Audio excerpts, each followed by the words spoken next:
no solamente en los vectores, léase artrópodo, no necesariamente insectos, todo tipo de artrópodos que están actuando como vectores de enfermedades zoonóticas importantísimas. El 75% de las enfermedades zoonóticas se originan en la vida silvestre, en fauna que nosotros manejamos en nuestras colecciones. También, como les decía, en los hospedadores, en las pieles o los cuerpos completos de especímenes que están en nuestras colecciones, que tienen muchísimos años de antigüedad y que podemos comparar para ver la presencia o no de determinados patógenos.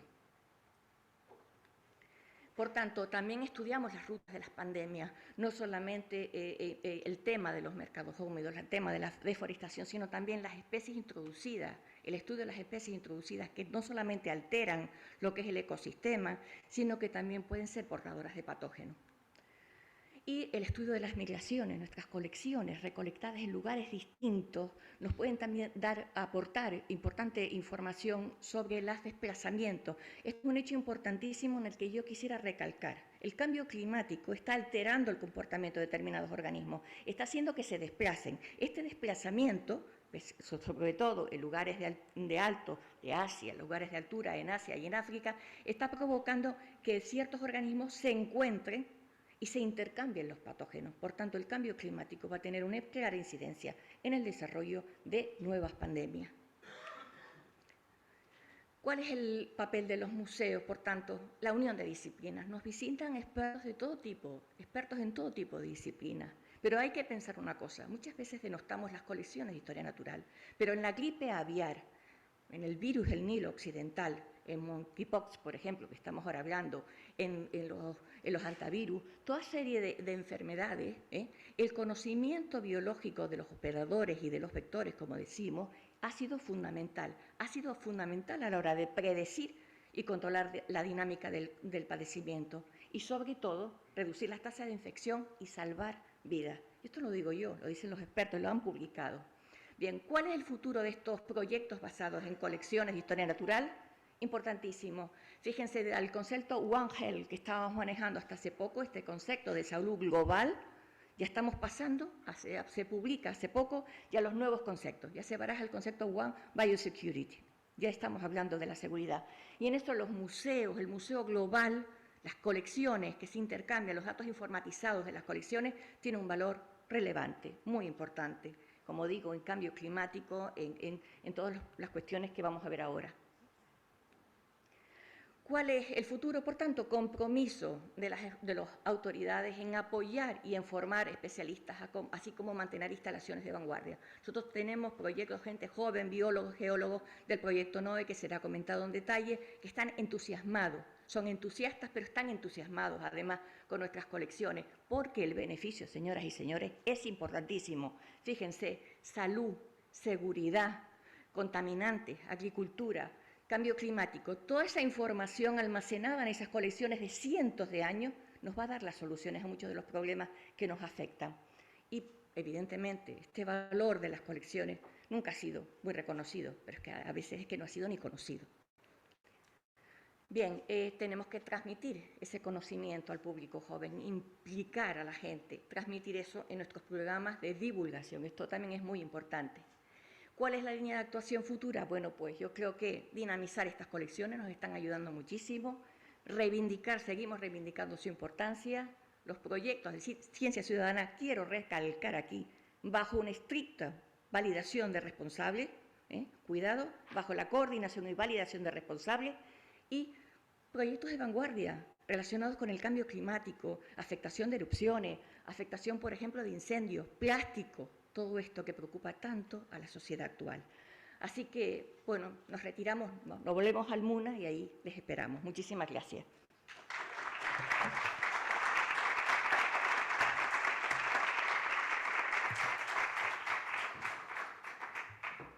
Damos paso a María Rufino García, a María García Morales y Alejandro de Vera Hernández, Organismo Autónomo de Museos de Tenerife, Cabildo de Tenerife, que no cunda el pánico.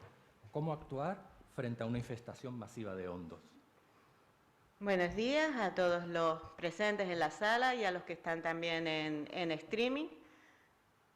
Bueno, yo les voy a hablar en esta comunicación cuando aparezca de hongo, de una infección importante que hemos tenido en los almacenes del MUNA, del Museo de la Naturaleza y la Arqueología. Y sobre todo lo que no queremos transmitir es precisamente eso, que no cunda el pánico, pero que no dejemos de actuar.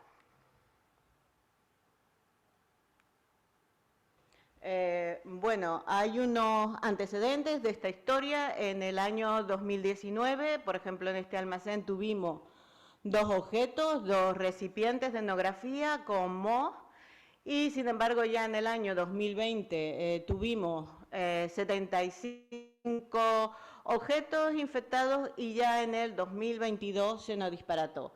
En el 2020 actuamos de una forma, el Departamento de Conservación, Restauración, muy puntual, porque nos pareció un problema que, bueno, que importante, no era dramático, pero ya obviamente en el 2020, con un número de objetos afectados que estaba en torno a los 200, pues ya era lo bastante importante para desarrollar un protocolo de actuación y una serie de planes de emergencia. Empezamos a estudiar las posibles causas, como el nivel de higiene. No estaba ahí, el almacén es uno de los sitios más limpios quizás de los museos. También la calidad del aire. En el 2018 el CIEMAT nos hizo un estudio de la calidad del aire para saber qué tipo de volátiles orgánicos tenía y sobre todo de microorganismos. Los resultados fueron bastante alentadores porque en los almacenes eran inferiores los niveles a los que había en el exterior y a los que se recomendaba en la bibliografía especializada. Y también analizamos y estamos analizando los niveles de temperatura y humedad relativa. En la gráfica pueden ver un ejemplo de noviembre del 2020, perdón. Y ahí sí que vemos que el nivel de humedad, por lo menos en ese mes, fue bastante elevado. Tenemos la media en torno a un 60% de humedad relativa y que habían pues numerosos picos y altibajos, o sea, unos cambios bastante bruscos, mientras que la temperatura en los almacenes siempre es bastante moderada. También miramos al sistema de aire acondicionado, como veremos más adelante, incluso hicimos tomamos muestras para saber si había algún tipo de infestación, y es posible que también el aire acondicionado que hay en los almacenes, un aire de enfriamiento, un sistema de aire acondicionado convencional, tenga algo que ver en esto. Estamos todavía estudiando el entorno. Ustedes saben que todos los agentes de riesgo del entorno realmente funcionan como un conjunto y se alimentan los unos a los otros, aunque en este caso parece que la humedad relativa inadecuada es la que podría tener más peso. Como he dicho, al tratarse ya de una infestación de unas dimensiones importantes, se hizo claramente visible que necesitábamos un protocolo de actuación, no solo para actuar ahora, sino en el futuro, y este protocolo empezó a definirse. Está basado en los estudios previos de los que les he estado hablando y también en protocolos existentes que utilizan otros instituciones, como puede ser el Instituto Canadiense de Conservación. En la definición también fue fundamental la coordinación entre los distintos responsables de las colecciones, entre los responsables de la unidad técnica de mantenimiento y todo el personal que trabaja muy próximo a las colecciones y que las conoce. Y en base a ellos también empezaron a estas reuniones, a estos estudios previos, empezaron a desarrollarse unos planes de actuación urgente. Ahí en las gráficas ven los ejemplos, pues como era el cronograma de trabajo, todo especificado, se entraba a las 8 y todo el equipo sabía lo que tenía que hacer a lo largo de la mañana, o también tenemos un plan semanal en el que se especifica lo que tiene que hacer cada equipo que participó en la lucha contra el moho a lo largo del tiempo en que estuvimos tratándolo. Este protocolo de actuación se diseñó en 8 pasos. El primer paso es evidente, es avisar. En este caso es avisar al Departamento de Conservación, Restauración, pero un protocolo de este tipo, aquellos museos, instituciones que no dispongan de un departamento de estas características, bueno, en mi opinión es aconsejable avisar siempre a un restaurador conservador, sobre todo a uno con experiencia, que es el que les va a poder dar las recomendaciones de actuación más adecuadas. En nuestros museos también todo el personal está entrenado desde hace mucho tiempo para avisarnos, para si detectan algo raro, alguna evidencia de biodeterioro, avisar inmediatamente al departamento. No se aceleren en avisar inmediatamente a una empresa especializada. Las empresas especializadas pueden ser muy importantes en algún punto, pero antes de avisar a una empresa hay que saber qué es lo que tenemos entre manos. Por eso es preferible ir a un conservador restaurador. El segundo paso esencial es el uso de EPI, por lo menos los EPIs básicos, como ven ahí en la foto, que son guantes de vinilo y mascarillas y algún tipo de cobre todo que nos cubra la ropa. No podemos olvidar que muchos de los mohos que hay en los museos son patógenos y causantes de enfermedades. El tercer paso sería aislar la colección. Los mohos pueden saltar de unos a otros, por eso es tan importante actuar de manera urgente para evitar que el ciclo de reproducción del moho se continúe. El cuarto paso es analizar. Nosotros empezamos con un análisis visual. Aquí es fundamental el uso de una lupa. Usamos una lupa digital de 200 aumentos. Se pueden comprar en Internet, en Amazon, por 100 euros. Y es un elemento fundamental para distinguir lo que es un punto blanco, que puede ser una cristalización, de lo que puede ser un moho. De hecho, en la foto veis los mohos, en las fotos que hemos usado aquí como cara de las diapositivas, los mohos siempre van a tener un aspecto arborescente, mientras que los depósitos de tipo mineral, salino y demás van a tener unas estructuras más cristalinas totalmente distintas a esta especie de arbolitos que vemos aquí. A simple vista lo veremos como puntito, pero bajo la lupa lo veremos así. Una vez hicimos el análisis y certificamos que éramos, pasamos al siguiente paso, que es identificar, o sea, constatar ya mediante la analítica qué son mohos y qué mohos son.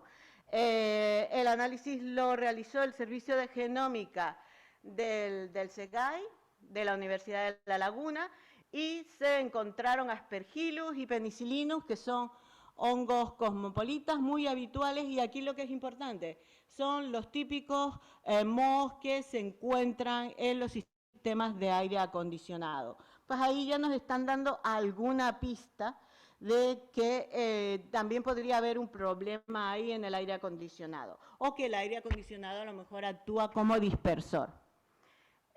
También había otro tipo de moho, y de hecho nuestro compañero Alex es el que tiene en marcha un estudio sobre la incidencia de estos mohos en el tipo de colección, que es fundamentalmente de aves disecadas, y bueno, pues si hay alguna relación en el ataque de estos mohos en concreto y de las aves.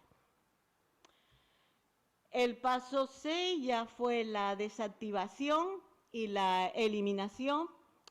En total hubieron como unas 200 y pico aves infectadas, pero después hubieron como unas 400, en torno a las 400, que como se hallaban en el entorno de las aves infectadas, pues también se trataron de forma preventiva.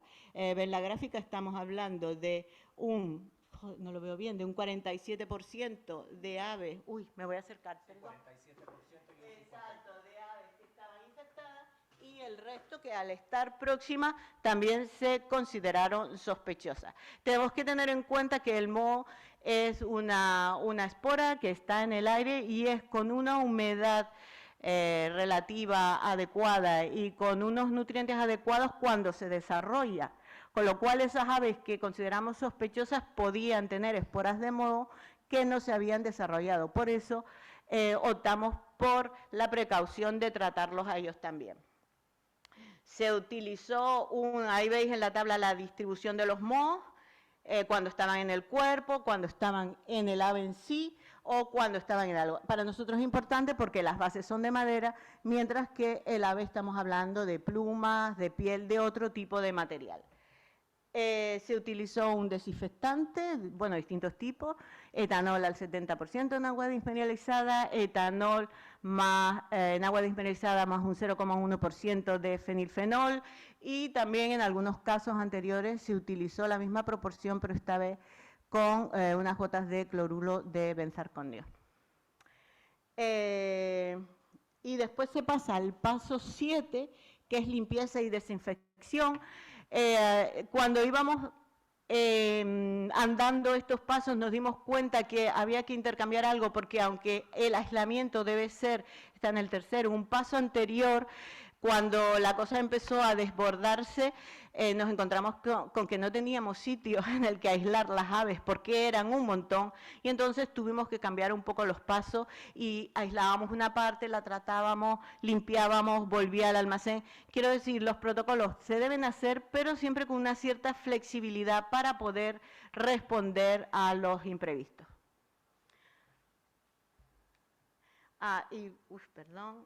Y por último, el paso 7, que es limpieza y desinfección de todo el almacén, de todos los estantes y demás donde habían estado las aves.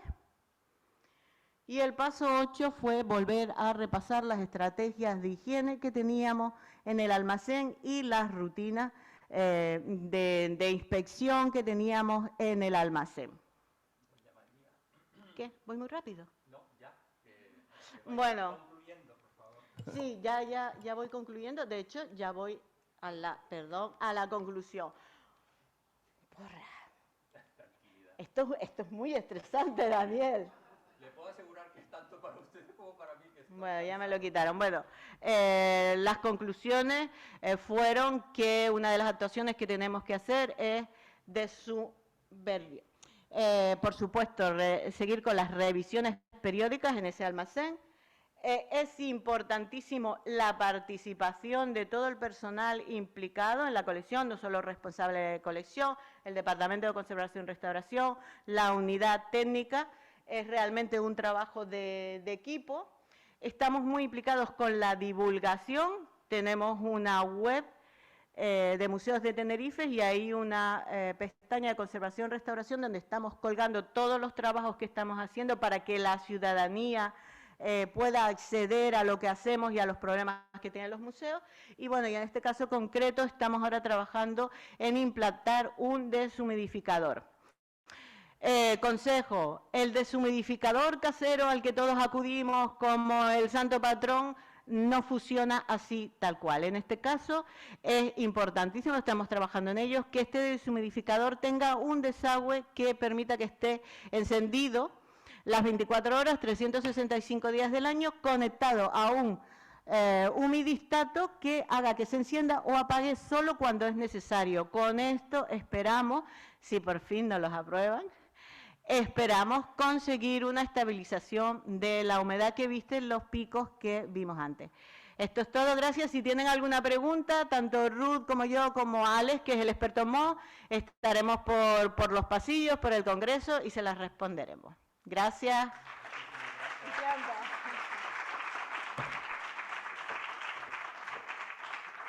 Doña María Fornos Lorente, Museo de Ciencias Naturales de Tenerife, Santa Cruz de Tenerife, el herbario del Dr. Gómez Agda, un ejemplo extraordinario del estudio de la botánica canaria.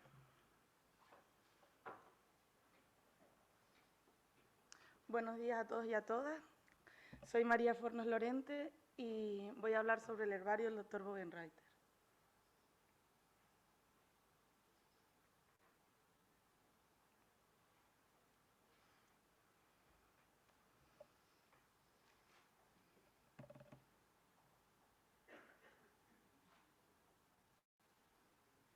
Esto no cuenta. No te preocupes.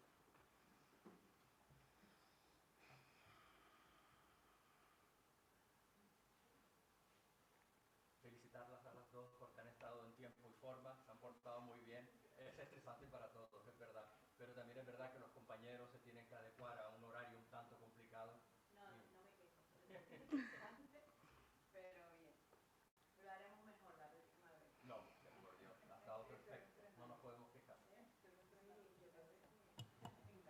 Yo creo que estamos aprendiendo todos, ¿no?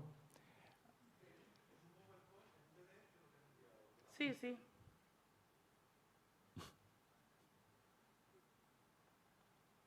Parece ser que el doctor Bogengaiter se niega a aparecer. Das ist das.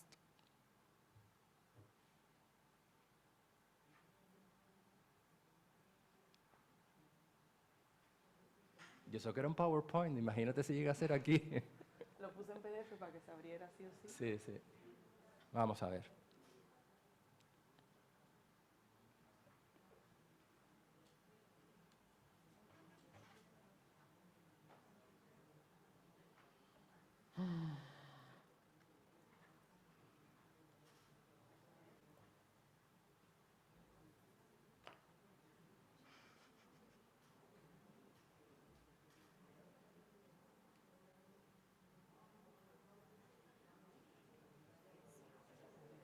Sí.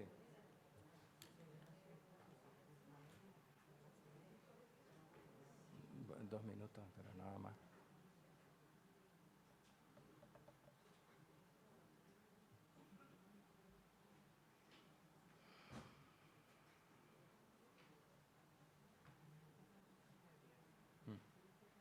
Sí. Pero estamos todos un tanto nerviosos. Sí, sí.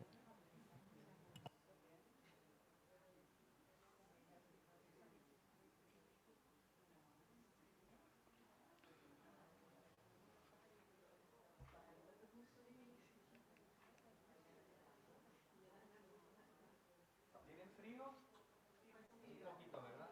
Lo que pasa es que esta sala es bastante calurosa y si lo quitamos... He de confesar que, aunque yo soy doctor en Historia del Arte, siempre me ha fascinado el mundo de la geología, de la botánica. De hecho, estoy a ver si adquiero, como coleccionista que soy, por eso siempre le doy tanta importancia a las colecciones, porque al fin y al cabo, ¡ay, mira, ya está, ya apareció el doctor! Bien.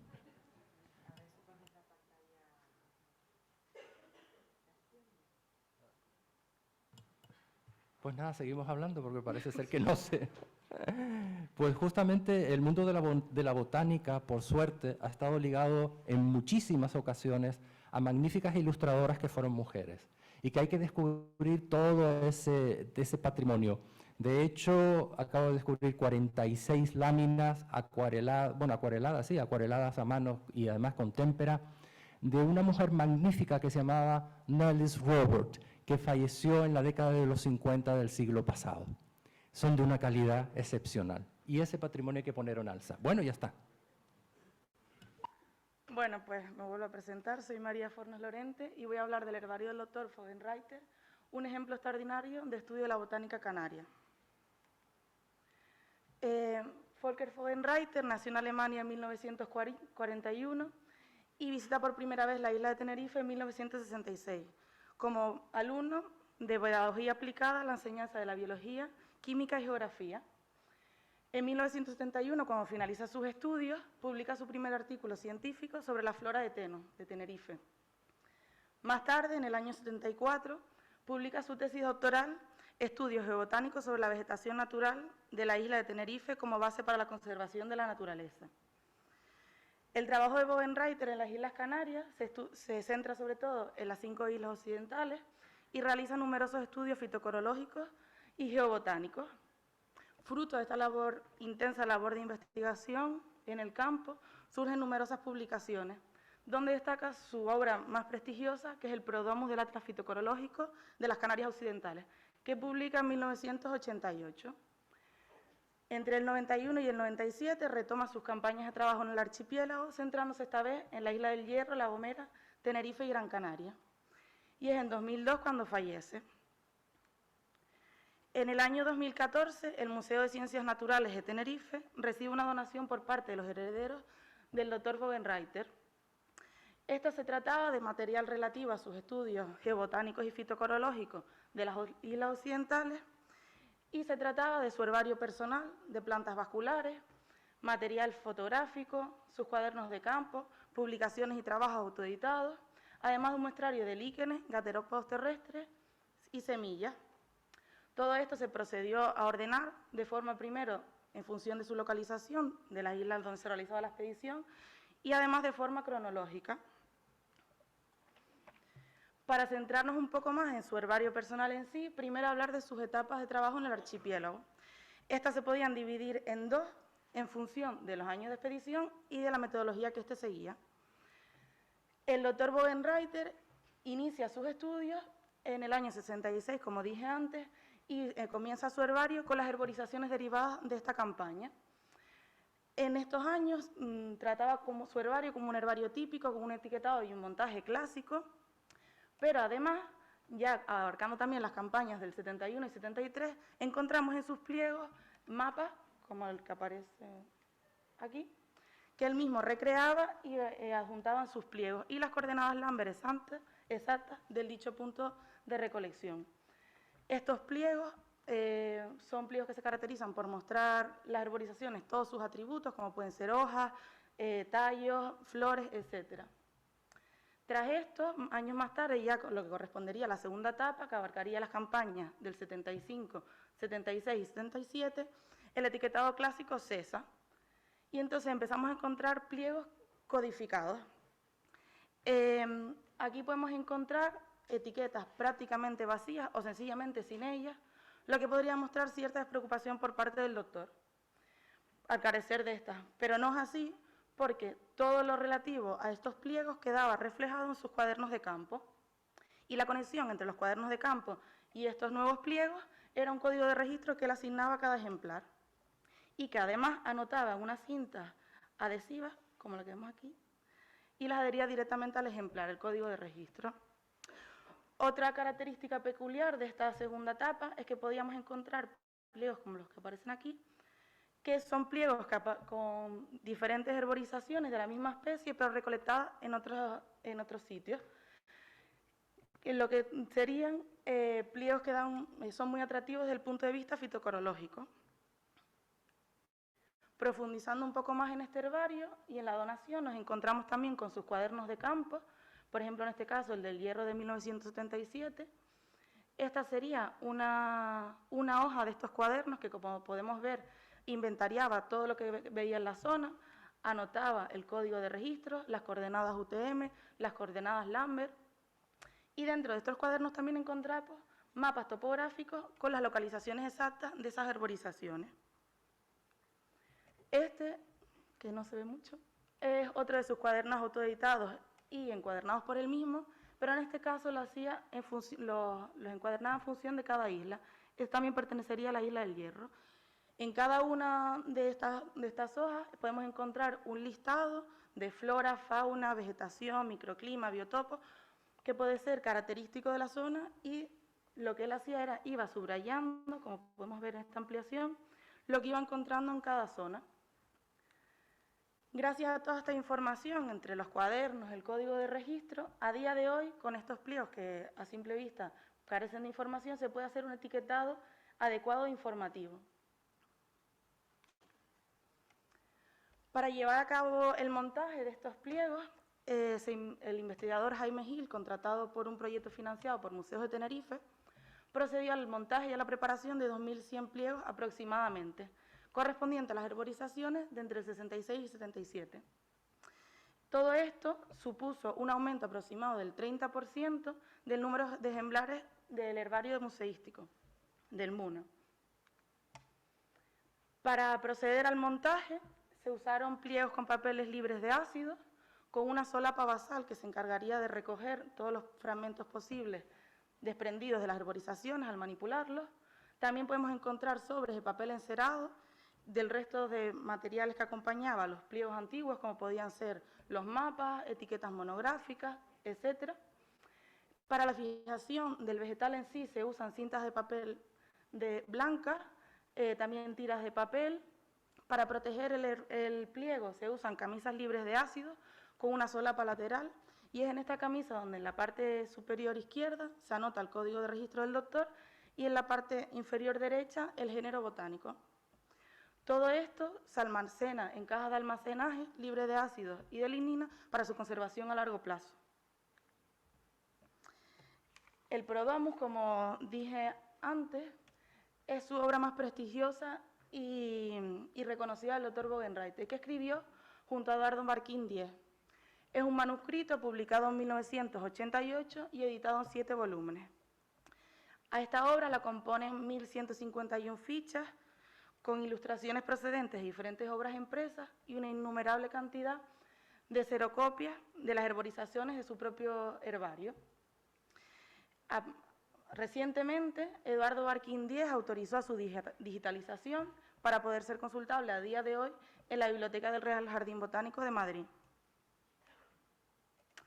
Para concluir, los herbarios son herramientas científicas esenciales para el estudio de la biodiversidad mundial que nos permite analizar sus cambios a lo largo del tiempo. La donación al Museo de Ciencias Naturales de Tenerife del herbario personal del botánico alemán Volker Bogenreiter constituye una valiosa aportación a los fondos de la institución. El excepcional trabajo del doctor hace de su herbario uno de los más importantes de la segunda mitad del siglo XX.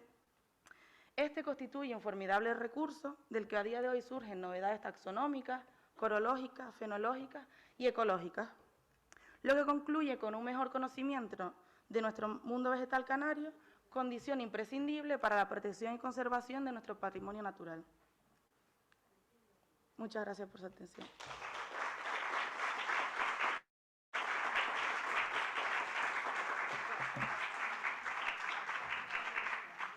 Pasamos a doña Raquel Padrón Chacón, Museo de la Naturaleza y Arqueología, MUNA, Santa Cruz de Tenerife. Proyecto Noé, aportación valiosa a la reorganización y dinamización de colecciones de ciencias naturales del MUNA. Ay, que no está todavía. Cachis.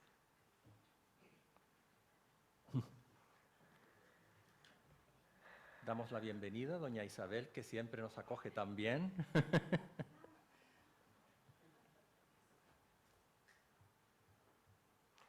Buenos días, mi nombre es Raquel Padrón Chacón y pertenezco al personal científico contratado a través del proyecto NOE en el Museo de Ciencias Naturales de Tenerife.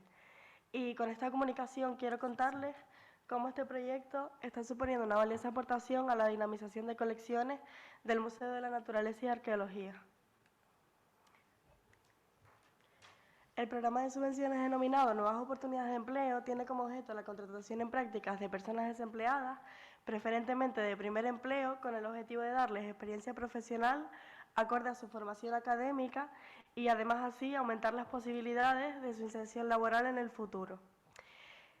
Se trata de un programa operativo cofinanciado por la Unión Europea y el Gobierno de Canarias, que se llama Programa Operativo Fondo Social Europeo Canarias Avanza con Europa, y gracias a él, el Cabildo de Tenerife puede poner en marcha el programa Tenerife Avanza con NOE.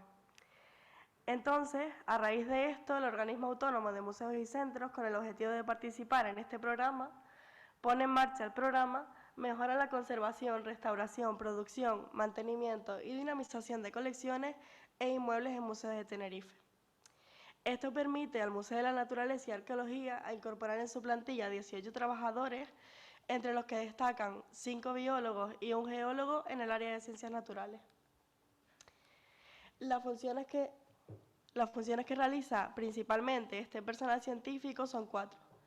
La primera, apoyo a los conservadores en las tareas inherentes a cada colección, proyectos de divulgación científica, apoyo a la conservación, custodia, manejo, almacenaje, registro y consulta de estas colecciones, preparación del material de colecciones con aplicación de tratamiento preventivo de cara a su conservación a largo plazo y participación, entre otras cosas, en talleres, exposiciones, charlas, salidas de campo para recolección de material, visitas guiadas u otras actividades. Vale, las tareas que realizamos este personal científico sobre las colecciones he querido agruparlas principalmente en 2 grupos. El primero de ellos son los registros existentes, donde se hace una verificación de la taxonomía, entre otra información que tenemos al iniciar la revisión. Posteriormente se actualizan las bases de datos y se crea una base fotográfica. Cuando se ha hecho esto, se procede al etiquetado de cada ejemplar y se clasifican los almacenes en base a su código museístico. El otro de los grandes pasos que realizamos lo hacemos en el caso de que tengamos material sin catalogar. que entonces procedemos a su determinación e inventariado, utilizando claves taxonómicas y mineralógicas según proceda. Entonces, creamos nuevos registros y, al igual que en el paso anterior, actualizamos bases de datos, creamos un registro fotográfico y procedemos al etiquetado del ejemplar. Posteriormente a esto, lo que hacemos es clasificarlo igualmente en los almacenes en base al código de museos. Muchos de los pliegos de la colección de botánica se encuentran sobre papel antiguo que, debido a su proceso de fabricación, contienen ácidos. Estos ácidos se van liberando con el tiempo, produciendo una degradación progresiva del material vegetal, algo que se puede ver reflejado en el cambio de coloración en el papel, como lo podemos ver aquí. Entonces, lo que hacemos con este material es realizar una revisión taxonómica y nomenclatural de cada especie, renovar el etiquetado y además también hemos querido hacer un registro fotográfico con el objetivo de que sea más fácilmente consultable tanto por los conservadores del museo como por los investigadores externos a él. Que podemos ver cómo queda el registro fotográfico en la primera imagen. Cuando hacemos esto, estos pliegos son metidos en cajas libres de ácidos también, tienen una capacidad entre 60 y 80 pliegos y pasan por un periodo de cuarentena de 15 días, con el objetivo de evitar contaminaciones externas. Tras este periodo, son clasificados en los almacenes por orden alfabético. En cuanto a la colección de malacología marina, es una de las más grandes que alberga el museo, pues tiene más de 100.000 ejemplares y 15.000 registros. Entonces, lo que hacemos con esta colección es renovar el etiquetado, puesto que es muy susceptible a los cambios taxonómicos, y sin este etiquetado no sería clasificada como colección científica, por lo que acrecenta su valor científico y la importancia del etiquetado. Entonces, una vez que hemos hecho eso, lo clasificamos en los almacenes siguiendo un código museístico. A diferencia de la colección anterior, la colección de malacología terrestre la conforman especímenes enteros, conservados en alcohol al 70%, y lo que hacemos es revisar y renovar el etiquetado, y también lo que hacemos es mirar el estado y el nivel que tiene el alcohol al 70%, puesto que si tiene una coloración amarillenta, habría que renovarlo. Entonces hacemos lo mismo que con las demás colecciones. Las colocamos en base a su registro museístico y también añadimos una etiqueta en el exterior de los botes con el objetivo de que sea más fácilmente localizable para los consultadores externos o para los conservadores del museo. Con este tipo de colecciones es necesario aplicar protocolos de actuación e implementar tratamientos de conservación preventiva, algo que se hace en colaboración con el área de conservación, que se encargan en conjunto de su mantenimiento y limpieza. Entonces, con esta colección se ha hecho una exhaustiva revisión, se ha etiquetado de nuevo los ejemplares y se han colocado en los almacenes siguiendo el código museístico. Con la colección de rocas y minerales, cabe destacar que esta colección la conforman las piezas del antiguo Museo Villa Benítez y también se ha hecho una exhaustiva revisión aplicando reactivos químicos específicos y claves mineralógicas, puesto que el etiquetado en muchos casos era erróneo. Entonces también se ha ayudado en avanzar a la informatización de estos datos, se ha recogido en base de datos y se ha hecho un registro fotográfico, posteriormente a lo cual se ha clasificado en los almacenes. Además de las tareas de conservación que realizamos, también participamos en talleres y otras actividades, como pueden ser en visitas de personal científico al museo, talleres de divulgación científica, como en el caso de los mares de plástico, y visitas guiadas a la Cueva del Viento, así como en el Día Internacional de los Museos y en el montaje de módulos temporales. Para concluir, sin duda, el proyecto NOE ha supuesto un impulso de cara al museo, puesto que ya puede ser clasificada la experiencia como de exitosa. No solo ha supuesto un impulso para la economía canaria y para la calidad del mercado de trabajo, sino también para combatir la exclusión social que esto genera. Entonces, lo que esperamos tanto yo como mis compañeros es que tenga continuidad en el futuro y se extienda a más áreas. Muchas gracias.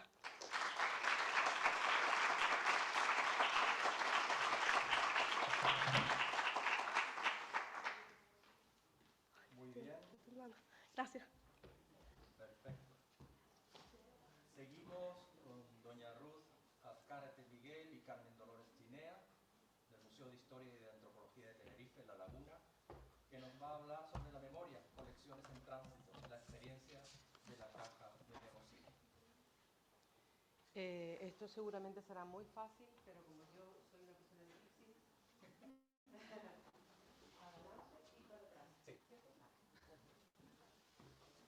Bueno, buenos días a todas y a todos. Nuestro trabajo se titula Colecciones en Tránsito y vamos a transitar por la tribuna, yo y otra personita que está ahí debajo que se llama Ruth. A ver, el presente trabajo no pretende en absoluto teorizar en profundidad sobre el fascinante mundo de las colecciones y del coleccionismo en el ámbito de los museos, entre otras cosas porque el tiempo que nos ha ofrecido la organización es bien corto. Pero bueno, sí vamos a acercarnos a él a través de experiencias reales, puestas en práctica desde nuestro museo, desde donde desarrollamos un ejercicio profesional que tiene sus carencias y debilidades, pero que tiene también alguna que otra fortaleza. Para empezar, no existe en nuestro museo una política de colecciones por escrito, lo que lleva a la institución a amontonar con cierto desorden. No en sus salas, no en sus almacenes, por supuesto, pero sí en sus registros de entrada, o sea, en sus adquisiciones. Lo habitual es que nosotros nos movamos a golpe de tocar al que abre, no a golpe de ir a tocar. Esto se traduce, o esto significa, no hay prospecciones de mercado, no hay rastreo, no hay búsqueda activa.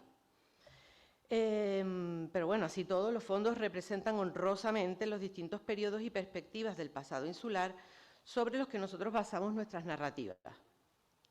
Evidentemente hay parámetros de base que rigen sobre el ingreso de las piezas en las colecciones. No vayan a pensar tampoco que esto es un caos. Parámetros como la antigüedad, el marco geográfico de procedencia, su estado de conservación, miro para la compañera de conservación, su relevancia o representatividad respecto al discurso y, una cosa importante también, nuestra capacidad alojativa. Los fondos siguen creciendo y el museo persevera en el sano ejercicio de hacer sus relatos expositivos o de acción cultural a través de los objetos. Hoy por hoy, actualmente, la cifra ronda los 20.000 ítems. Pues resulta que es un desafío, pero a nosotros nos gustan los desafíos, salirse de los cauces habituales que las piezas acostumbran a tener dentro del museo. ¿Cuáles son estos cauces habituales? De la sala de exposición al almacén o viceversa. A veces se desvían al laboratorio de restauración o bueno, salen en préstamo a otros museos, pero no suele haber más vías de tránsito para las piezas. Pero como cada vez son más los museos que ofrecen nuevas maneras de presentar las colecciones y de hacerlas llegar al público, nosotros, en una decidida apuesta por trazar caminos distintos a los comúnmente establecidos, en el año 2011, no sé si recuerdan el lema de ese año del ICOM, en el año 2011 pusimos a transitar algunas piezas hacia las casas de la gente, hacia domicilios particulares. El lema de aquel año fue Museo y Memoria, lo que nos brindaba una estupenda oportunidad para, además, poner en práctica ejercicios de memoria compartida. ¿Hay una botellita de agua para mí?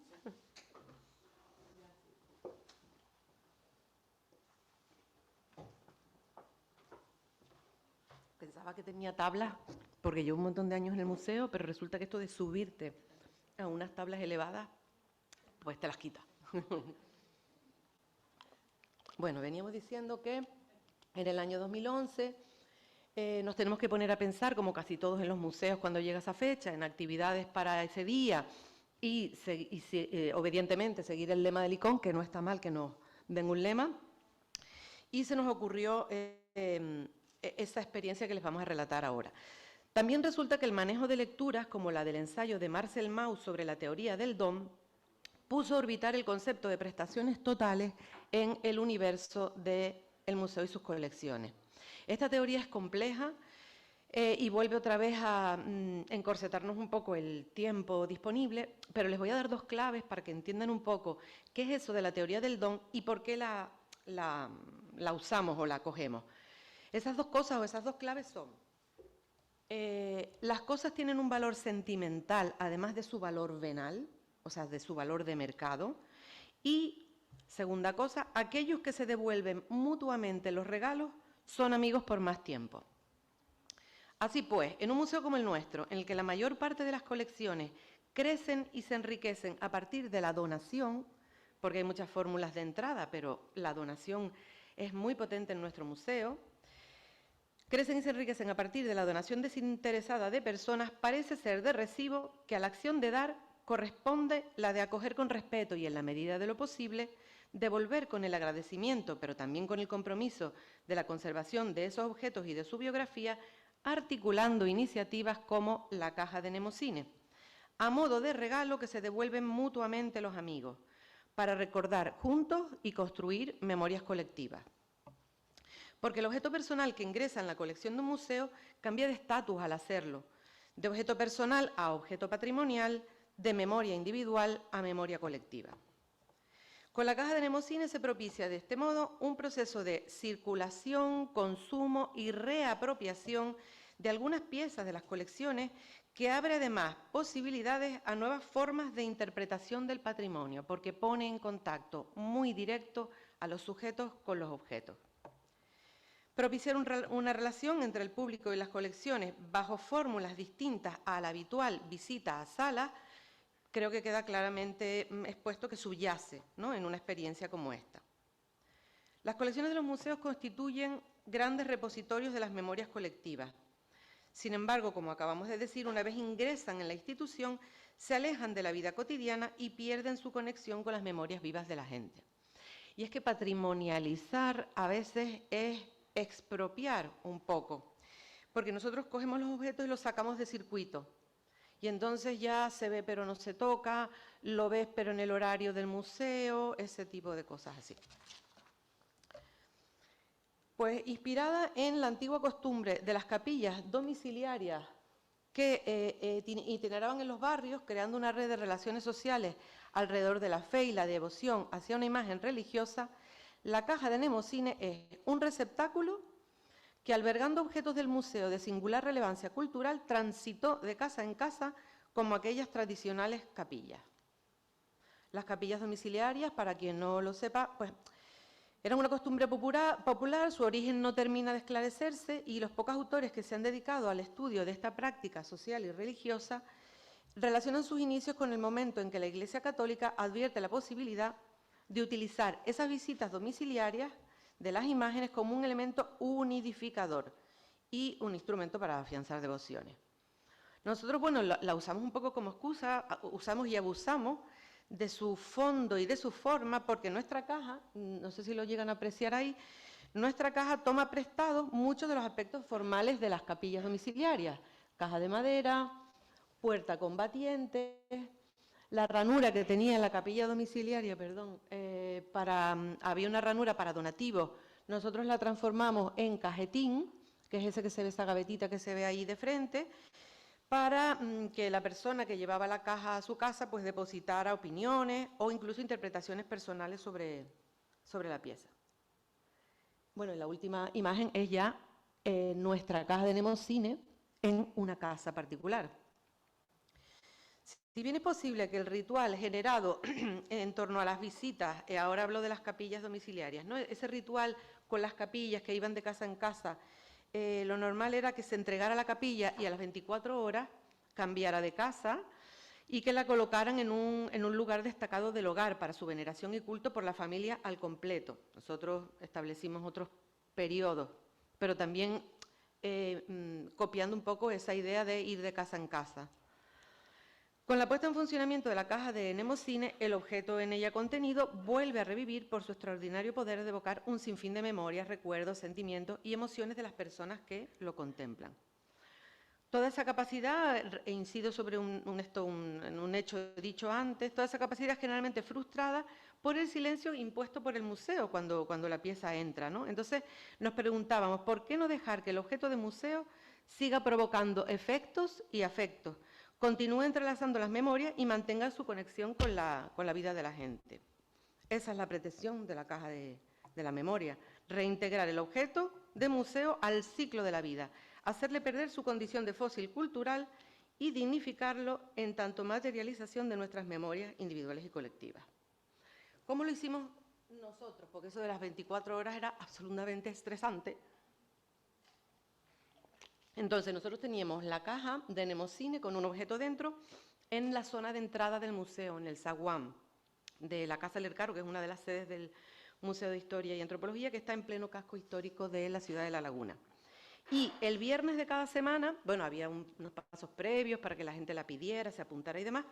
El viernes de cada semana se iba a una casa particular y retornaba al martes siguiente. Durante ese tiempo, la persona que la custodiaba decidía qué espacio reservaba para la caja y para el objeto que estaba dentro de la caja. En su casa, espacio tranquilo, bullicioso, íntimo, público, destacado, desapercibido. Y sus impresiones sobre el objeto que estaba dentro de la caja las podían depositar en el cajetín o también las podían enviar por correo electrónico o registrarse en un blog que creamos en su momento para el funcionamiento de esta actividad. De esta manera, el museo quiso promover encuentros entre todos los participantes con la expectativa de crear un archivo social de las memorias colectivas vinculadas a todos esos objetos, porque ahí se ve uno, pero bueno, hubo otro. Los participantes fueron fundamentalmente particulares. Ya comenté que el inicio del proyecto es llevar las piezas a las casas, los objetos a las casas de la gente. No obstante, se podían incorporar en aquella primera etapa instituciones públicas, privadas, asociaciones, colectivos, pero por diferentes motivos la caja de Nemocine fue objeto de un forzado olvido por parte del propio personal del museo. A veces lo que empezamos con ahínco se nos desinflan las ganas. A pesar de la buena acogida entre el público, entre los medios de comunicación, entre voces conocidas del panorama cultural de la isla en aquel momento, pues el proyecto se paralizó. Pasan los años, eso fue en el 2011, y llega el conocido amigo de todos, COVID-19, y nos sitúa, como la mayoría de los museos, en un punto de inflexión sin precedentes. El obligado cese de la actividad, el desconcierto, se convierten de repente en una oportunidad para repensar nuestro quehacer, sobre todo cuando la situación no nos permitía retomar la normalidad de antes, ¿no? Y teníamos que andar con códigos de higiene, de distancia social, etcétera, etcétera. Y entonces hay un pequeño cambio en el guión, pequeño.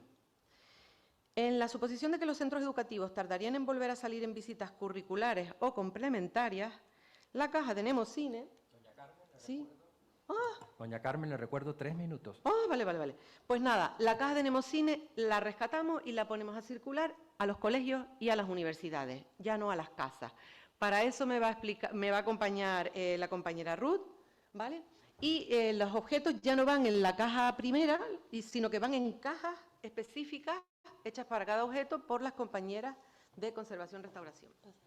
Nada, muy brevemente, 2 guiños, uno a cómo en un centro educativo del entorno cercano se ha trabajado desde la segunda etapa de infantil hasta segundo de primaria, un proyecto educativo en una acción puntual en torno a una de estas cajas de Nemocine, en la que el alumnado ha sido protagonista de todo este proceso hasta el punto de que hemos querido involucrar también a las familias y algunos de esos objetos de esta nueva etapa de la caja de Nemocine han viajado incluso hasta las familias o viajarán, y el colegio, en este contexto de devolución de la teoría del don que planteaba Colola, nos va a retornar al museo su propia caja de Nemocine en modo de cápsula del tiempo para que el alumnado pueda trabajar con ella en el futuro. Y el otro guiño lo hacemos a un contexto educativo un poco más mayor, a veces desatendido, que es el universitario. La caja de Nemocine ha viajado al aula del grado de Sociología y Antropología Social y Cultural de la Universidad de La Laguna, generando interesantes debates en torno a conceptos trabajados en asignaturas como Antropología de las Sociedades Contemporáneas, trabajando el contexto de la globalización, de la agencia de los objetos, de la cuestión de la obsolescencia programada y otras cuestiones que se trabajan en el aula. Y ya como último guiño final. Bueno, había unas palabritas de conclusión, pero vamos a dar paso, porque nada, eran simplemente un tanto poéticas. Vamos a dar paso, por favor, a un vídeo que preparó la maravillosa Ruth, porque yo soy un poco tecnopleica, para despedirnos, ¿vale? Si el compañero, porque no pudimos enlazarlo al PowerPoint y está por separado, pero antes hicimos las comprobaciones y el vídeo está ahí. El vídeo dura 1 minuto, ¿vale?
Mil gracias a todos los ponentes, han estado a la altura, creo. No nos podemos quejar. Siento que sea tan drástico, pero sabemos lo que está pasando con el horario. Vamos muy bien, por cierto. Acabamos ahora y recomenzamos a las 12, que es, por así decirlo, la segunda tanda, donde me imagino que ya estarán preparados y nerviosos para acompañarnos. Muchísimas gracias.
y si llegan por mar o por tierra, por lo menos que tengan esas imágenes de lo que pueden encontrarse, porque hay que incitar, es obvio que hay que incitar a la visita de los yacimientos arqueológicos, de nuestros museos y de otras instituciones. Vamos a ver si desde la FEDAC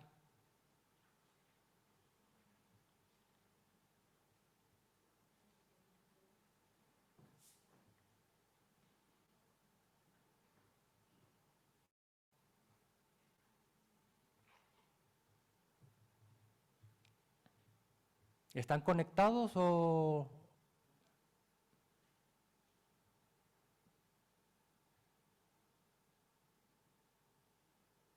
No obstante, esta tarde ya saben que reanudamos la sesión a las 16 horas. Y les quería comentar algo. Cuando nosotros vayamos acabando, por favor se van dirigiendo al Palacio Salazar, porque allí se va a hacer la presentación de los pósters. Y yo creo que es importante también estar presente y que nos den a conocer la información que allí se encuentra.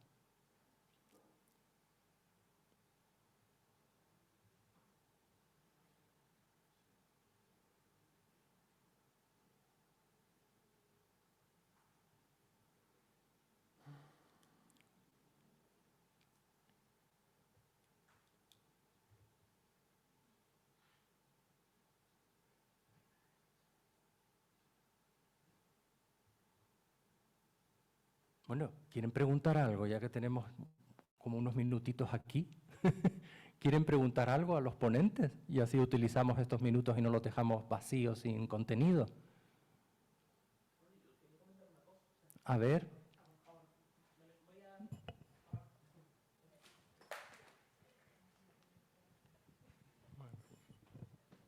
Bueno, con su permiso, bueno, que quería preguntar, bueno, comentar barra preguntar, ¿estás bien? Ay, Dios. Ahí va. ¿Estás bien? Ay, Dios. ¿Estás bien? Isidro, esto parece ya de Monty Python. O Monty Python. Es una bruja. Me está acordando de los caballeros de la mesa cuadrada. Pues... Qué bueno.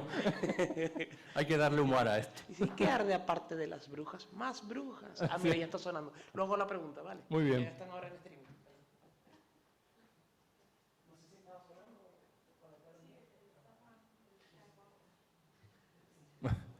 Está muy bien eso. Que hay más allá de las brujas, más brujas.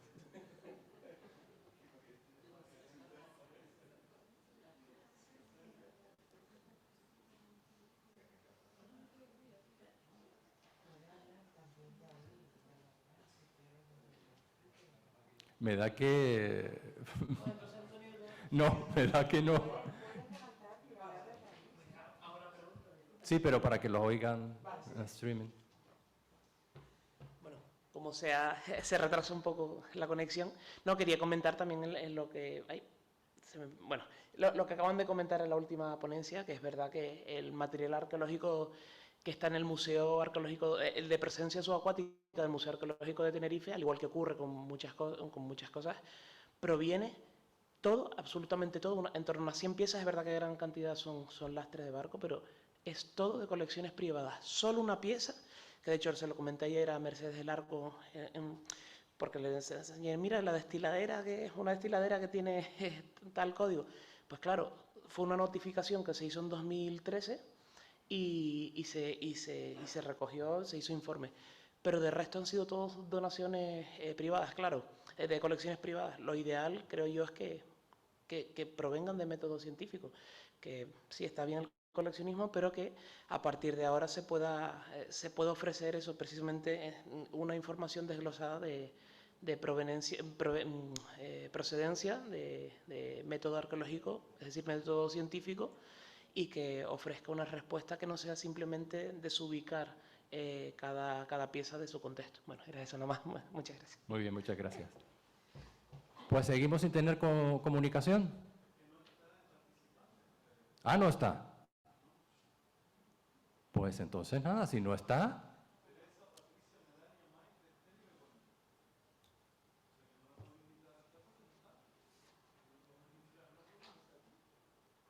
Vamos a esperar a la 1 en punto, y si a la 1 en punto no están, pues desgraciadamente damos por terminada la sesión de la mañana y nos vemos esta tarde a las 16 horas.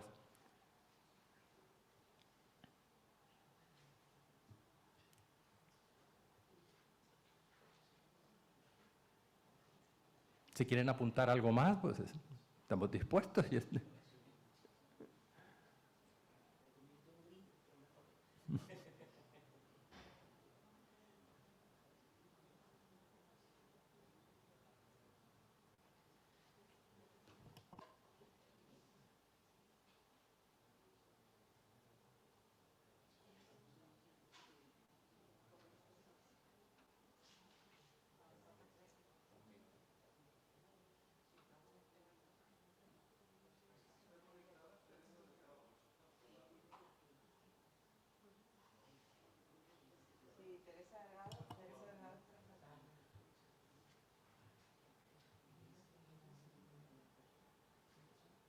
Sí, pero eso no tiene nada que ver.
Seguimos sin tener comunicación, no están...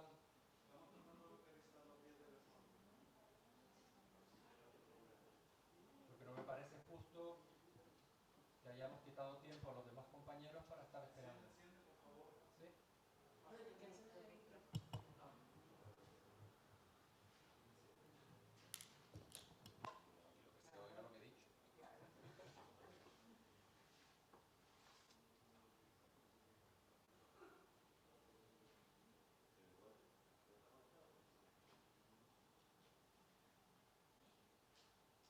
Pues nada, lo dicho, no conectamos, con lo cual hasta la tarde, a las 4 de la tarde, pues nos veremos aquí en el mismo recinto.